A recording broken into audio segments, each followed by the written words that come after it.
For 9 years, he called her small. Then, he fired her in front of the whole floor while his mother watched and his mistress filmed. Pack your desk. He didn't know the woman he just humiliated had bought his failing company that morning for less than his watch cost. She simply nodded once. If you have ever been underestimated by the very people who were supposed to love you most, stay with me to the end, because what this woman does with one breath, one soft answer, one look across a glass table will sit in your chest long after the screen goes dark.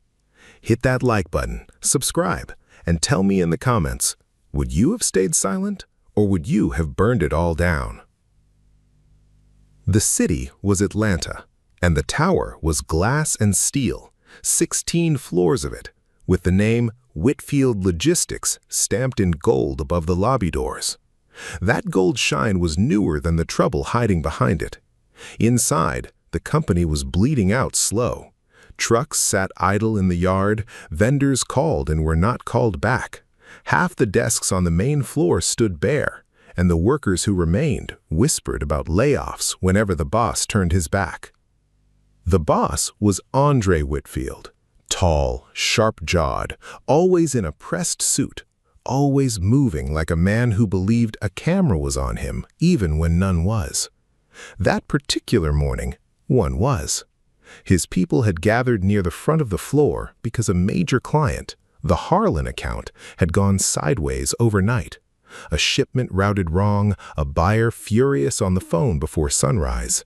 And Andre needed a face to nail the blame to before the day could swallow him whole. He found that face at a plain desk near the back, his wife's desk. Simone Whitfield had sat at that desk for 9 years. Records and manifests, invoices and freight logs, the dull paper that kept the trucks legal and rolling. She was 38, soft in her voice, with careful hands and eyes that took in far more than her mouth ever gave back. A thin chain hung at her throat, and on it rode a brass thimble worn smooth by another woman's fingers a lifetime ago. Most people at Whitfield Logistics, if they thought of her at all, thought of the boss's plain wife who filed things and stayed out of the way. Andre crossed the floor with his jaw already set. "Simone," his voice carried on purpose, heads lifted. "The Harlan shipment, explain it. Out loud, since the whole floor is going to be cleaning up behind you." She rose from her chair without hurry. "The Harlan routing was approved above my desk, Andre. I flagged the risk Tuesday. It's all in the email chain." "Don't." He sliced the air with his hand. "Don't you hide behind an email. 9 years you've been sitting back here being small, doing the least a person can do, and I carried it because you're my wife. Look where carrying you landed me." The floor went motionless. Not the dramatic freeze of a movie, but the real kind, where grown people suddenly find their own shoes fascinating. A dispatcher named Renata opened her mouth to defend the truth, and then closed it again, because a paycheck is a heavy thing to risk. That was the shape of fear in that building. Everybody knew Simone had flagged the shipment. Nobody could afford to say so. Over by the glass wall of the corner office stood his mother, Gloria Whitfield, in pearls and a cream coat, a woman who treated her son's company like her own front parlor. She did not turn away. She let a thin smile settle on her mouth, the smile of somebody who had waited years to be proven right about a daughter-in-law she'd never wanted in the family. And a step from Andre's shoulder stood Bianca Cole, the new chief strategy officer, brought in 90 days back to reinvent the brand. She had her phone raised, lens aimed, recording. For the relaunch reel, she would say, if anyone dared ask. She was smiling too. Simone looked at the three of them. Husband, mother, a stranger with a phone. She did not lift her voice. She did not blink toward tears. "Okay," she said. One word laid flat on the floor between them.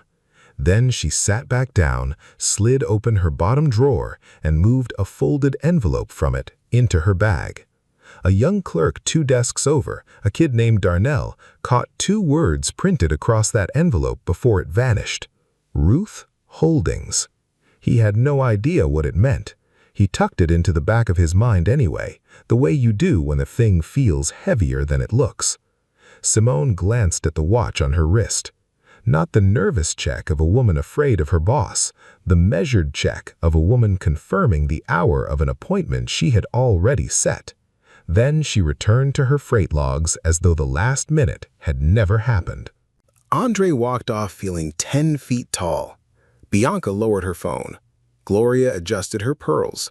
And not one of them understood that the least regarded person in that room had just let them stand in the light and show her one final time exactly who they were. What none of them saw was the steadiness it took to lower herself back into that chair. Simone finished the log in front of her. She squared the edges of the paper the way her grandmother had taught her to square a folded shirt. Then she carried her mug to the break room, rinsed it, set it on the rack, and told the janitor good morning by name. A woman who knows her own value does not need to perform her pain to a crowd. Every step she took across that floor, she took on ground she already owned. A woman does not get that calm on the outside without a long and heavy story on the inside. So the story steps back now, far from any tower of glass. Simone was not raised in a city. She grew up in a farm town down in rural Georgia, in a home that leaned a little to the left, under the hand of her grandmother Ruth. Her own mother had gone north when Simone was 6, mailed birthday cards for a few years, then mailed nothing at all. Ruth never spoke a bad word about the woman. Ruth only tied an apron around the child's waist and said, "Come here, baby. Let me show you how to make something good out of whatever's left over." That was the whole faith of that home. Make something out of what's left. Ruth took in mending. She cooked for funerals and for weddings both, sometimes in the very same weekend. Her hands were never idle, and they were never grasping either. One afternoon, a man came to collect a suit Ruth had let out for him, and he tried to hand her half the price they'd agreed, grinning like she should be grateful for it. Simone, 7 years old, saw her grandmother set the suit calmly back on the table and fold her arms. "Then it stays here till you find the rest," Ruth said, easy as weather. The man blustered. Ruth did not move an inch. He came back the next day with the full amount. When he was gone, Ruth knelt down to the girl's level. "Remember what you just saw. A person will pay you exactly what you let them. Never let it be less than the work was worth." She sewed with a brass thimble so old the letters had rubbed clean off it, and one winter evening, the wood stove ticking in the dark, she pressed that little tool into Simone's palm and folded the girl's fingers shut around it. "This right here saved my hands 10,000 times," Ruth said. "It ain't pretty, it ain't loud, it does the work nobody claps for, and it don't ever break. You hear me, child?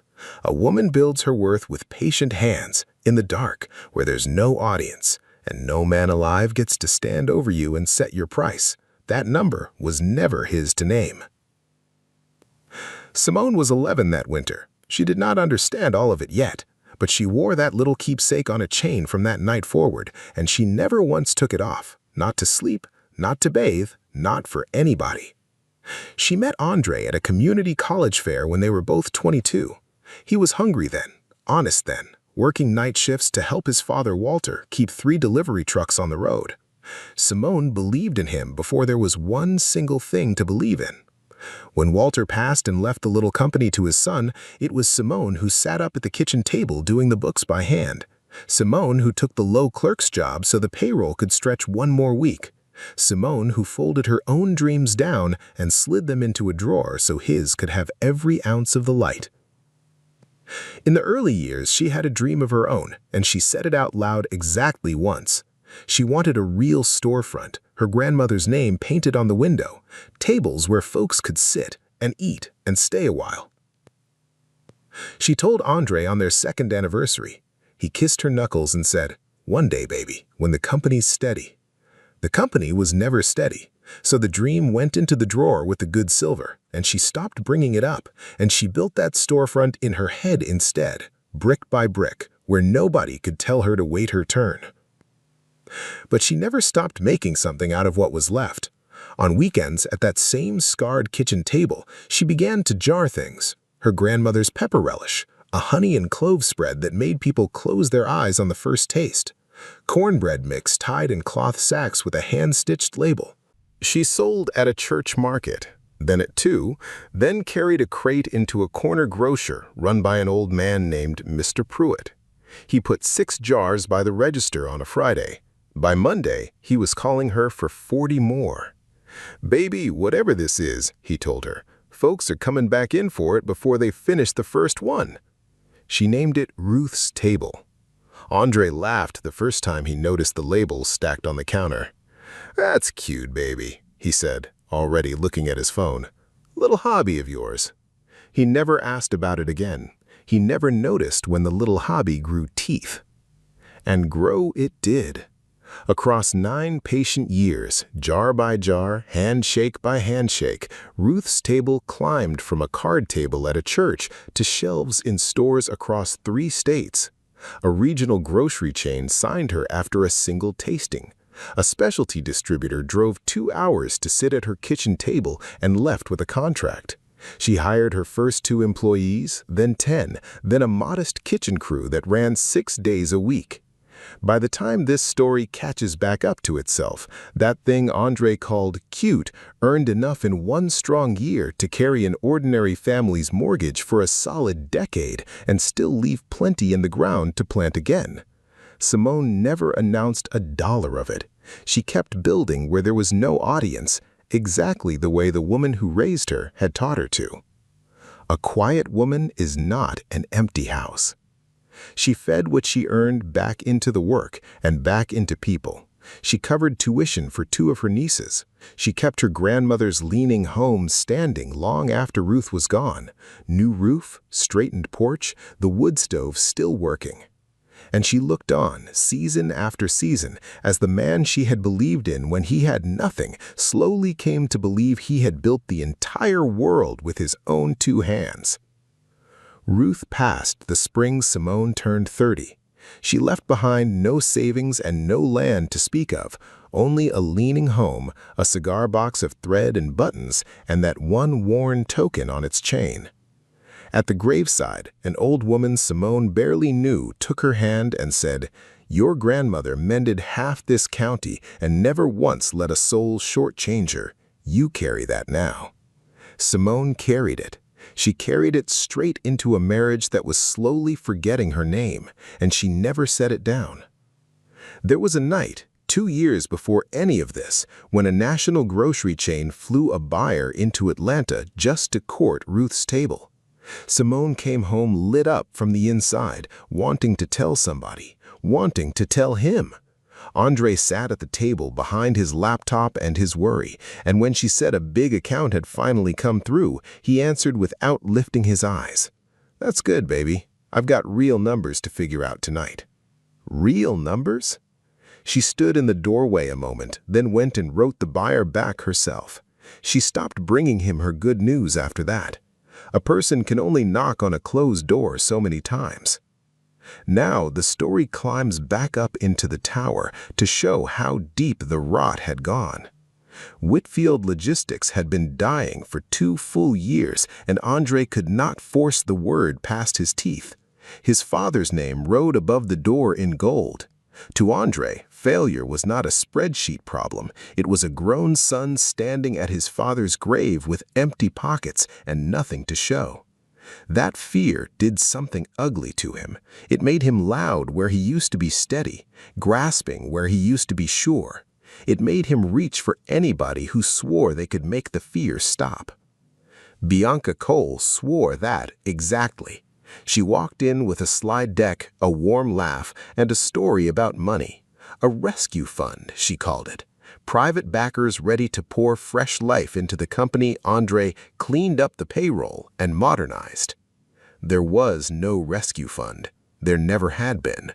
Bianca was a stripper of dying companies, the polished kind, the kind with a title on the door and a lawyer on a retainer. She hunted firms already going under, got close to the man in charge, and carried off the pieces worth carrying, the client list, the freight contracts, the warehouse leases, into a rival outfit that paid her a cut for every one. She wasn't her first. He was only the loneliest, and lonely is the easiest lock there is. She was patient about it. She never pushed hard. Late one evening, in his office with the blinds half drawn, she leaned on the edge of his desk and said the things she had been building toward for weeks. "You keep bleeding money on loyalty, Andre." Payroll full of people from your daddy's era who can't keep up. The backers want to see you make hard calls, show them a leaner operation, and the check clears. She let it land, then softened it. "You're the only one in this building who sees the whole board. You always were." He believed her because she said out loud the flattering thing he most wanted to be true. Somewhere in those late nights, the listening turned to touching, and the touching turned into a thing the two of them stopped bothering to hide. Here is the part that sits wrong in the stomach. Bianca was not a cartoon in a movie. She had come up watching her own mother worked to the bone by a company that laid the woman off the week before her pension was set to vest. Somewhere along that road, Bianca decided she would never be the one left holding the bag. She would be the one holding the knife. It did not make what she did right. It only made it human, and human is worse, because human is the kind of harm that shakes your hand and remembers your birthday. Gloria saw it and blessed it without ever moving her lips. At a Sunday dinner, she set her fork down and told her son plainly, "That girl was always beneath this family. You built something, and you deserve a woman who looks like it too." To Gloria, Simone had forever been the farm child who married up past her station. Bianca carried a title, a tailored coat, a way of dropping the right names at the right tables. Gloria wanted her son's world to look like something worth photographing at the country club again, and if a new woman on his arm was the price of that picture, so be it. Status was the only god the woman had ever truly served, and she would have laid a great deal on that altar. Once, and only once, Simone tried to warn him. She had read the filings of the rival outfit Bianca kept praising, and the figures did not add up to any rescue. She set a folder beside his plate one evening and said, gently, "Andre, whoever these backers are, they can't put in what she's promising. Please slow down." He looked at the folder like she had handed him a child's crayon drawing. "You do invoices. Let the strategist do strategy," he said. He never opened it. That was the last time she offered that man the truth for free. Simone learned the truth the way most wives learn it, in jagged little pieces, a hotel receipt forgotten in a coat pocket, a message glowing on a phone left face up on the counter, 3 words that did not belong to a marriage, a perfume that was not hers riding home on his collar at midnight. She did not scream.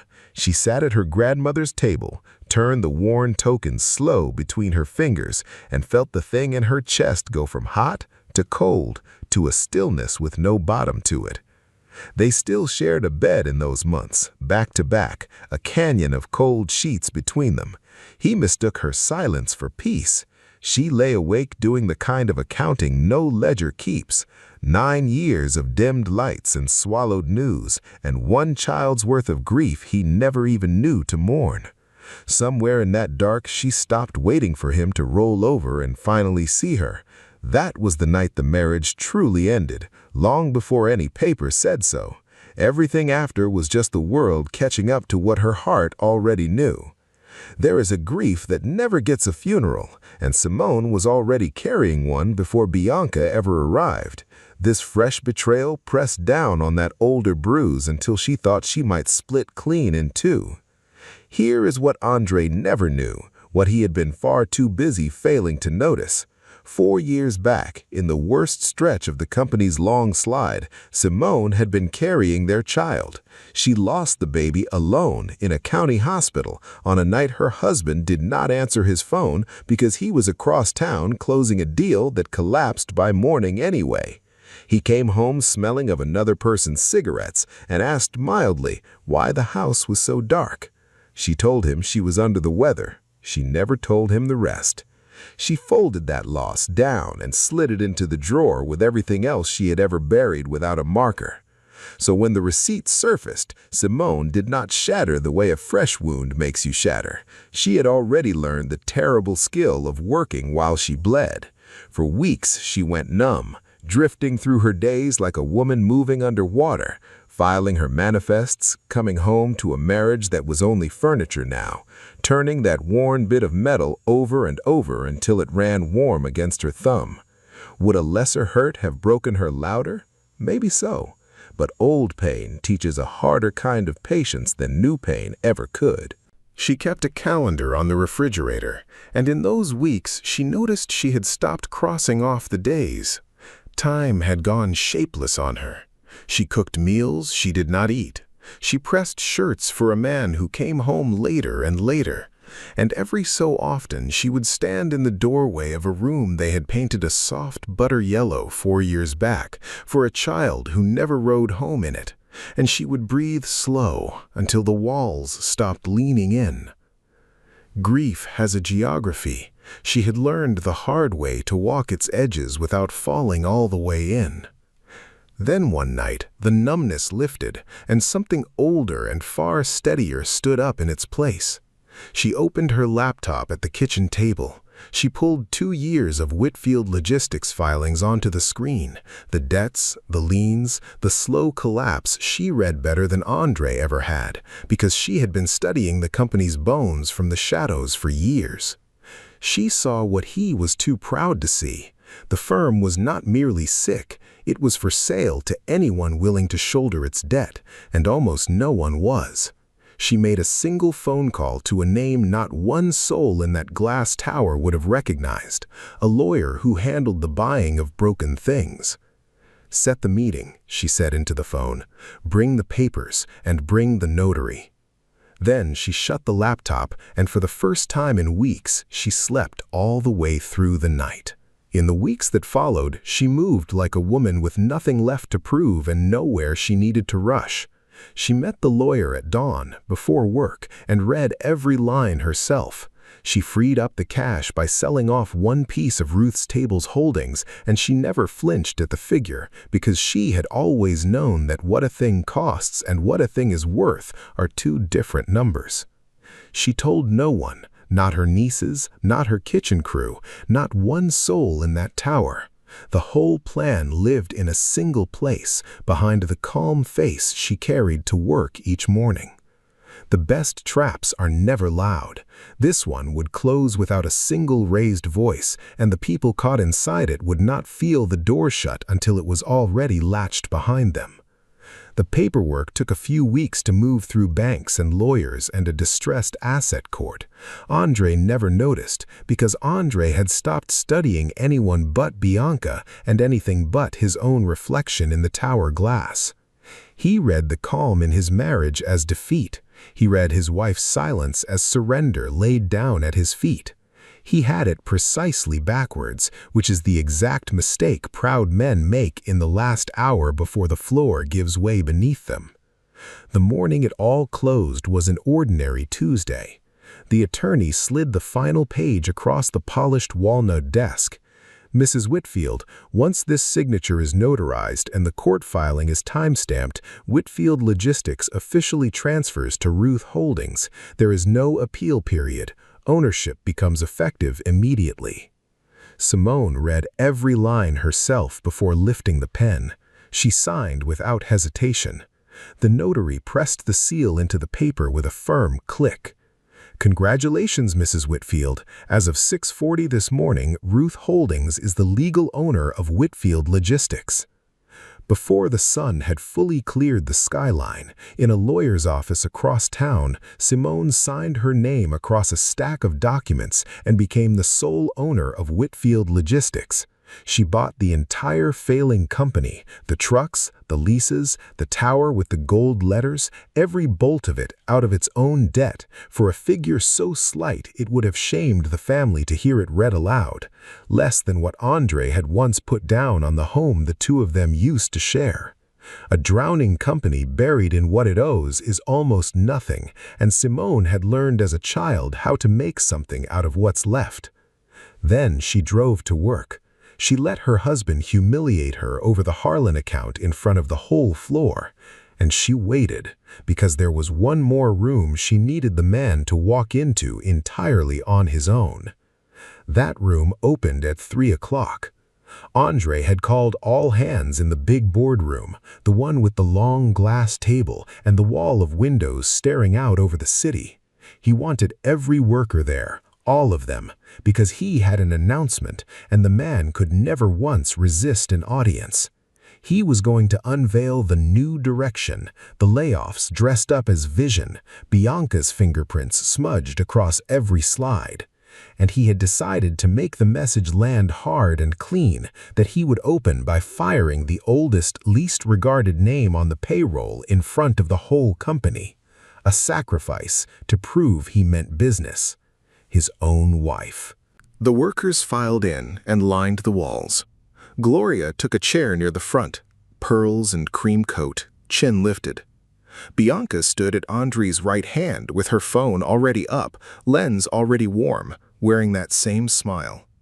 Simone came in last and stopped near the back by the door, her bag on her shoulder, the brass thimble resting at her collar, her face giving nothing away. Andre did not wait. He always liked to strike before a room could settle. "Before we talk about the future," he said, "we have to be honest about the past." His eyes hunted across the room and landed on his wife. "Some people have been carried here out of pure loyalty. That ends today. Simone, 9 years is plenty. You've been invisible at this company since my father's time, and I cannot build something new while I'm dragging the old dead weight behind me." He let the words hang so the whole room could feel the teeth in them. "Pack your desk." Bianca's phone drank it down. Gloria's thin smile bloomed into something close to pride. Nobody breathed. Darnell, the young clerk, stared hard at the carpet. An older driver by the window shut his eyes as if the sentence had struck him personally. Simone did not step toward the door. She simply nodded once. The same slight motion she had given that morning, the nod of a person confirming a fact she already held, and then she said in a voice so calm it pulled every head in the room toward her, "Are you finished, Andre?" He blinked. "Excuse me?" "I asked whether you were finished." She walked forward, unhurried, and set her bag down on the long glass table. She drew out a folder, "Because I have an announcement of my own, and it happens to concern every single person standing in this room." "Simone, this is not the time or the—" "Sit down." Andre laughed once, sharp and disbelieving. "Have you lost your mind?" He turned toward the glass wall. "Call legal, right now." Nobody moved. Before the silence could stretch any further, the woman in the gray suit stepped forward with her leather portfolio. "Mr. Whitfield, your legal department received formal notice 23 minutes ago. Outside counsel has already acknowledged the transfer." Andre stared at her. "The ownership is final." Two people he did not know stepped in behind her. A woman in a gray suit with a leather portfolio under her arm. A man carrying a notary seal and a stamp. The woman in gray spoke first, brief and dry as a courtroom. "I'm counsel for the new ownership. Everything my client is about to tell you is documented, filed, and final." Simone opened the folder and laid a single page flat on the glass where the afternoon light could catch it. "This morning, at 6:40, the ownership of Whitfield Logistics transferred in full. The debt was purchased, the equity was purchased. The tower, the yard, the trucks, the paper, all of it now belongs to a holding company." She lifted her eyes, and for the first time that whole day, she let the room see what was behind them. Ruth's Table built that holding company one jar at a time, over 9 years, while every person in this building called it a cute little hobby. The holding company is named Ruth Holdings. I own Ruth Holdings, which means, Andre, as of this morning, I own you. The room made a sound it had never made before, not the hush of fear, the single sharp intake of 40 people feeling the ground shift under their shoes all at once. Look at his face in this moment and hold it in your memory, because a man wears that exact expression only once in a lifetime. Andre's mouth opened and produced nothing. His hand drifted up to his own wrist, to the metal strapped there, as if the metal could somehow steady him, and that helpless little gesture told the whole room the punchline before she ever had to speak it. That everything he believed he owned had by dawn already passed out of his hands entirely. He tried. This is some kind of trick. There's no way you had the... Read it yourself. Simone slid the page an inch toward him. He did not touch the page. He already knew. You could see the knowing crawl across his face. He tried once to turn it around. He faced the wall of workers and forced the old confidence back into his throat. But the room did not move for him.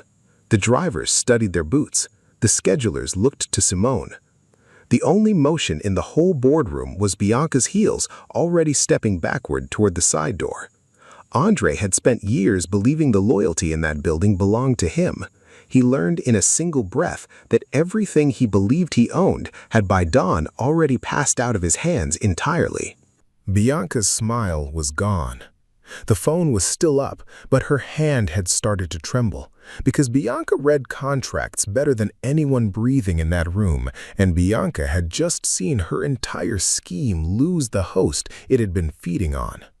The rescue fund she had been dangling was smoke. The client list she had been carrying off in the dark belonged, as of 6:40 that morning, to the woman standing at the head of the table. Gloria found her tongue first, the way mothers do. "Simone, sweetheart, surely we can sit down and discuss this as a family." "We are not a family, Gloria," Simone said, and it was the gentlest, cruel thing spoken all day. "We stopped being one 4 years ago, on a night in a county hospital, when I needed my husband and he needed to close a deal instead. I lost our child that night.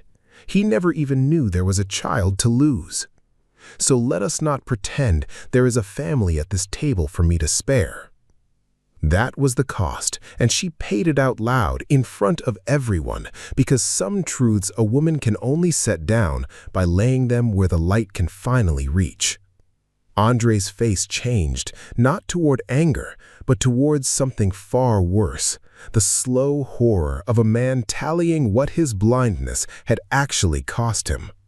He looked at his wife as though seeing her whole for the very first time, and the seeing broke something in him no contract could have touched. "You could have told me," he whispered. "I did.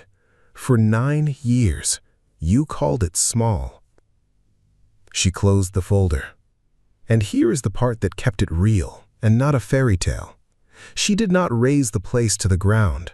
She held the deed and the debt, and every reason a woman could ever want. Instead, she turned to the workers pressed along the walls, the drivers and clerks and schedulers who had done nothing but show up and do their jobs. "Your positions are safe," she said. "The trucks roll Monday. The vendors get paid this week. Nobody along these walls loses their living over what one man and I could not fix between us." She had chosen to shield the guilty man's entire staff, which meant she could never bring the roof all the way down on him without burying the innocent under it too. Mercy carries a price, and she paid that one as well, with open eyes. Then she looked at her husband one last time across the glass. "You have 30 days to clear your father's office. I'm keeping his name on the building. He earned it. You never did." A single sound cracked the hush. Darnell, the young clerk who'd glimpsed 2 words on an envelope that morning, began, softly, to clap. Then the older driver by the window joined him, and then the dispatcher, Renata, and then a dozen more, until the whole wall of workers was clapping. It was not a triumphant roar. It was the low, uneven sound of ordinary people seeing a long overdue debt finally come due. And it frightened Andre more than any scream in the world could have. Simone did not smile. She lifted her bag from the glass and walked the length of that boardroom towards the door, past the mother with no words left in her, past the man she had married in a little country church when the two of them owned nothing but nerve. At the threshold, she paused, Not for effect, but because her fingers had found the little token at her collar out of pure habit, the way they had 10,000 times before. Then she stepped through, and the door eased shut behind her, and the click it made was the gentlest sound in the room. The world loves a clean ending, where the wicked topple in a tidy row and the good float off untouched into the light. Real life never ties the bow that neat, and this story will not pretend otherwise. Bianca did not topple at all, not really. While Andre stood frozen at the head of that table, she was already gone, out a side door, phone pressed to her ear. She had spent 3 months quietly mirroring the Whitfield client list and the freight contracts into a rival firm's system, and that theft had cleared long before Simone's ownership ever closed. By the time any lawyer came looking, she had a fresh title at that rival company, a signing bonus in the bank, and a lease on a place 2 states away. She landed one last blow on her way out the door. The biggest account left standing, the one that might have made the first year easy, walked out with her. Simone would spend 18 brutal years clawing back the ground Bianca stole. The outsider who filmed a woman's humiliation for a relaunch reel never once sat in a courtroom for any of it. Sometimes, the smoothest hands are exactly the ones the law can never quite close around. That is the truth, and this story will not dress it up prettier than it was. Some folks who hear this story will want her caught. They will want the woman with the phone to pay in full the way the movies always promise. But the world does not reliably collect from the ones who earned the bill. Sometimes the clever ones walk free, and the only justice is that they must live the rest of their lives inside their own skin, carrying the faces of everyone they used up to get there. Simone made her peace with that hard math early. She had learned long before this day that you cannot build your own healing on top of another person's punishment, or the healing never comes at all. Andre fell the hardest, but not into ruin, into something slower and longer than ruin. He kept a modest settlement, enough to land on his feet, because Simone was not built to leave a man in the street even after he had plainly earned the gutter. But the name he had tied his entire soul to belonged to his wife now. The father he had spent his whole adult life trying to satisfy from beyond the grave would keep his name on that gold sign because she willed it there, not because the son had saved a thing. Andre moved into a rented apartment across town and took a middling job at another firm, answering to men younger than himself.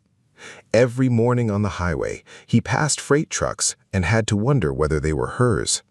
The cruelest sentence a proud man can serve is not losing it all at once. It is being left just enough to spend the rest of his days doing the math on everything he threw away.